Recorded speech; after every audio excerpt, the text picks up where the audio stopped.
আসসালামু আলাইকুম এভরিওয়ান। মায়ের সংসার গল্পের 29 নম্বর পার্ট নিয়ে চলে আসলাম। তো বেশি কথা না কয়ে চলুন গল্প শুরু করা যাক। রুদ্র। হঠাৎ রুদ্রের নাম শুনে আপনা আপনি ঋতুর মুখ কুঁচকে হয়ে এলো। সন্দেহ কণ্ঠে জিজ্ঞাসা করলো, রুদ্র কি করেছে ও? নিধি কিছু একটা বলতে চাইলো কিন্তু বলতে পারলো না। তার আগে ওর কাছ থেকে স্বামী ফোনটা কেড়ে নিয়ে বলল, কিছু করে নাই ওর আজব গুজবি কথা কানে নিস না। নিতুর কপালে ভাস এবার দ্বিগুণ হলো। মানে কি লুকাচ্ছিস তোরা? হয়েছেটা কি? তেমন কিছু না, দুপুরে তোর বাসায় আসবে আমরা সবাই, তখন সামনাসামনি বলে দিব নে। আর হ্যাঁ, আজ ভার্সিটির আসার প্রয়োজন নেই। মানে কি? তোর এত মানে জানা লাগবে না, আপাতত যা বলেছি তা কর। নিতু পাল্টা কোনো প্রশ্ন করার পূর্বে স্বামী রাখছে বলে ফোনটা কেটে দেয়। নিতু কান থেকে ফোন নামালো। কিছুক্ষণ বিষণ্ণ দৃষ্টিতে নিজের ফোনের দিকে তাকিয়ে থাকলো। কি হয়েছে সেটার ধারণা কি ঠিক করতে পারলো? তার বুঝতে দেরি নেই ভার্সিটি বড় ধরনের কোনো কাহিনী হয়েছে, যা কিনা ঘটিয়ে গিয়েছে রুদ্র। কিন্তু তাকে এখন সেই বিষয়ে বলা হচ্ছে না। কেন হচ্ছে না তাও বুঝে উঠতে পারলো না নিতু। আচ্ছা, বিষয়টা আবার তাকে ঘিরে ধরে নাই তো? ভাবনাটার মাথা আসা মাত্র স্থির হয়ে আর বসে থাকতে পারলো না নিতু। দ্রুত বিছানা ছেড়ে উঠে দাঁড়ালো। ভার্সিটি যেতে হবে তাকে। ঘটনা কি হয়েছে তার জানা পর্যন্ত অশান্তি মনে অবকাশ মিলবে না। তুই কি পাগল? কোন অ্যাঙ্গেলে তুই নিতুকে ফোন করে সব বলতে গিয়েছিস? একটু কি কথা পেটে রাখা যায় না? স্বামী নিধির উদ্দেশ্যে কণ্ঠে বলে উঠল। নিধি পাল্টা প্রশ্ন করলো, না বলে আর কতক্ষণ? তোর কি মনে হয় আমি না বললেও নিতু এই সম্পর্কে কিছু জানতে পারবে না? ভার্সিটিতে এখন সবচেয়ে হট একটা টপিক হয়েছে, সবার মুখে মুখে একই কথা। চারদিকে এক কি বিশ্রী অবস্থা দেখছস? স্বামী বলল, মানছি সবটা, কিন্তু ফোনে বলে তুই পুরো ঘটনা কি বুঝাতে পারবি? বুঝালেও এরপর নিতু কীরকম রিয়্যাক্ট করবে সেই খেয়াল আছে? ভেঙে পড়বে ওকে সামলানোর জন্য হলেও আমাদের থাকতে হবে। কিয়া বলে ওঠে, কিন্তু নিতুকে জানানো প্রয়োজন। যত যাই হোক না কেন সম্পূর্ণ বিষয়টা ওকে নিয়েই হবে। ইতিমধ্যেই কত দেরি হয়ে গিয়েছে দেখেছিস? স্বামী সম্মতি জানিয়ে বলে, জানি, কিন্তু আমি বলতেছি না যে জানাবো না। যা তো ওর বাসায়, তখন জানাবো। তখন এর আগে দেখা কিছু একটা করা যাবে না। আরিয়ান স্যার কোথায় জানিস? তার কানে খবরটা কি গিয়েছে নাকি?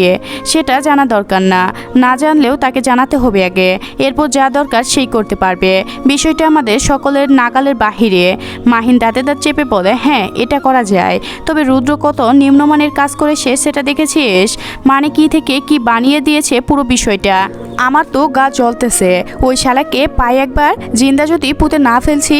নিধি অভ্যাস ভাষায় একটা কটুকাব্য করে বলল, নাম নিধি, ওর মানুষের কাতারে পড়ে ওই নাম বদনামি ঠিক একটা। রিজিপ নিতে গিয়ে একটা মেয়ের সম্মানে কিভাবে হাত দিতে পারলো? নরপিসও একটা। কে কিন্তু মন্তব্য করলে বলো, সব থেকে দেখো আমারই কান্না পাচ্ছে, সেখানে নিতু কিভাবে সহ্য করবে মানুষের এই কটু কথা, ব্যর্থ বাজে কথাগুলো? এমন না হলে কি হতো না?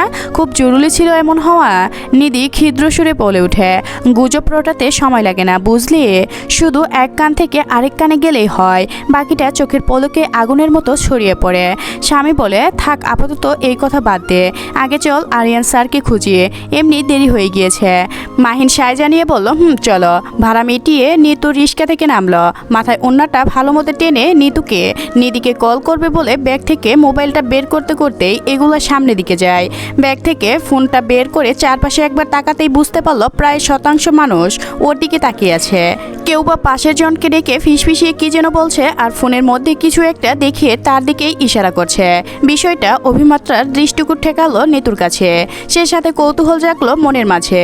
নিজের দিকে একবার তাকালো, তার পোশাক আশাকে কোনো ত্রুটি আছে কিনা দেখতে, কিন্তু চোখে পড়ার মতো কিছু পেল না।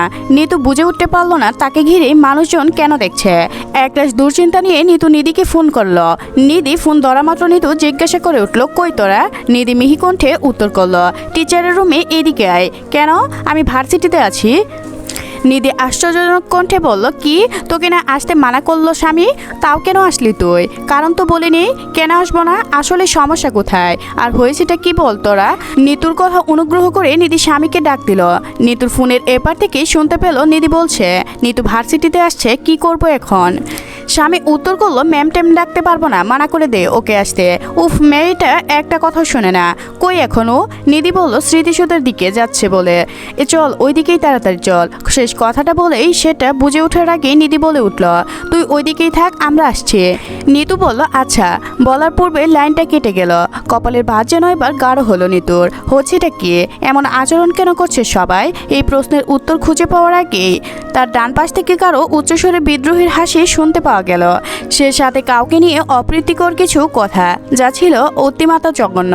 গা ঘিন ঘিন করে উঠল নিতুর। সে পুনরায় আশেপাশে তাকালো, কথাগুলো কে বলছে তা দেখার জন্য, কিন্তু ঠিক কথাটা কে বললো বুঝতে পারলো না। তবে একটা জিনিস পরিলক্ষ্য করতে পারলো সে, এখনো মানুষ ওকেই দেখে চলছে এবং নিজের মধ্যে সমালোচনা করতে চলছে। চোখে মুখে সকলের চরম অভিজ্ঞতা ও তাচ্ছিল্যের হাসি, যা ঠোঁটের বিশি হাসি দেখেই বোঝা যাচ্ছে। তাদের মুখের দিকে তাকিয়ে নিতু শুধু এটাই মনে হলো সবটা যেন তার জন্যই, তার প্রাপ্য এসব। কিন্তু কি হচ্ছে সে কিছুই জানে না।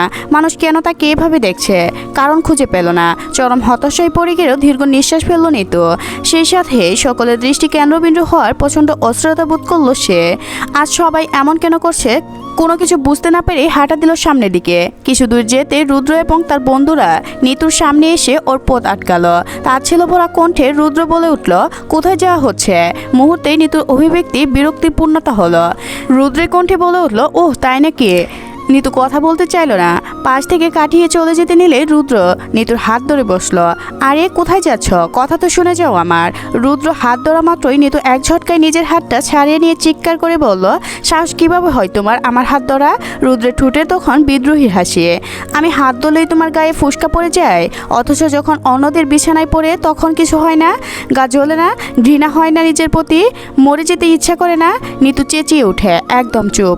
তোমার সাহস কিভাবে হয় আমাকে নিচু মানের কথা বলা? What the hell? ও প্লিজ আর নাটক করো না। এখানে উপস্থিত সকলেই তোমার আসল চেহারা জানে। তুমি যে কতটা নিম্নমানের এই রাস্তার মেয়েরা তা আর এখন কারো অজানা নয়। তাই আর সতী সেজে লাভ নেই। রাস্তা বাদে তুমি কিছুই না, এর বেশি তোমার দাম। আর কিছু বলার পূর্বেই নিতু রুদ্রের গালে নিজের সর্বোচ্চ জোরে দিয়ে থাপ্পড় মেরে বসে। প্রচণ্ড রাগে শরীর কাঁপছে তার। নিতু দাঁতে দাঁত চেপে বলে, আর একটা কথাও নয়। আমি কেমন তা আমি ভালো করেই জানি। কারো দেওয়া 2 টাকার দামের ক্যারেক্টার লেক্স সার্টিফিকেট আমার লাগবে না। যে নিজের ধর্মকে কিট করে সে কি আর অন্যকে জাস্টিফাইড করবে? রুদ্র ও নিতুর কণ্ঠ শুনে আশেপাশে তখন অনেকে জড়ো হয়ে গেছে, নিজের মাঝে বিভিন্ন ধরনের সমালোচনা করছে। তা দেখে রুদ্র মুচকি হাসলো, গালে হাত দিয়ে বলে, তার মানে বলতে চাচ্ছ তুমি সত্যি একদম পিওর? যদি তাই হয় তাহলে এই ছবিগুলো মানে আমাকে একটু বোঝাবেন মিস নিতু? আপনি তো আবার বিবাহিত রাইট? কথাটা বলেই রুদ্র ফোন বের করে ফোন স্ক্রিনে ছবিটা বের করে নিতুর সামনে তুলে ধরে এবং উচ্চস্বরে বলে, বিবাহিত হওয়ার সত্ত্বেও এমন অকর্ম করতে লজ্জা করে না? কিভাবে পারো নিজের স্বার্থ হাসিল করতে একজনকে ঠকিয়ে আরেকজনকে বিছানায় উঠতে? বিবেকে বাদে না তোমার? রুদ্রের কথায় নিতু এবার কোনো উত্তর করলো না, শুধু নির্বাক নির্জিত স্থান নয়নে তাকিয়ে থাকলো রুদ্রের ফোনের ভাষ্য থাকা লেখা ক্যাপশনের দিকে। মুখের ভাষা হারালো যেন তখনই। কেয়ার হঠাৎ এই ছবিটার দিকে তাকিয়ে থাকতেই পুরো বিষয়টা ধীরে ধীরে তার নিকট পানির মতো পরিষ্কার হয়ে দাঁড়ালো।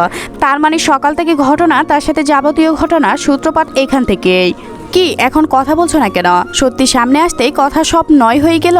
রুদ্রের হুমকারে স্বরূপ কণ্ঠে নিতুর ধ্যান ভাঙল। সে এক পলক শীতল দৃষ্টিতে রুদ্রের দিকে তাকিয়ে পুনরায় মোবাইলের কৃত্রিম স্ক্রিনে ভাসতে থাকা ছবিগুলোর দিকে তাকালো। ছবিগুলো তার এবং আরিয়ানের ভিন্ন মুহূর্তে, যা কিনা সাধারণ দৃষ্টিকোণ থেকে দেখতে গেল অতি মিষ্টি, যার মধ্যে নেই কোনো অশ্লীলতা। অশ্লীলতা আছে শুধু পবিত্রতা, শুধু সদ্যতা।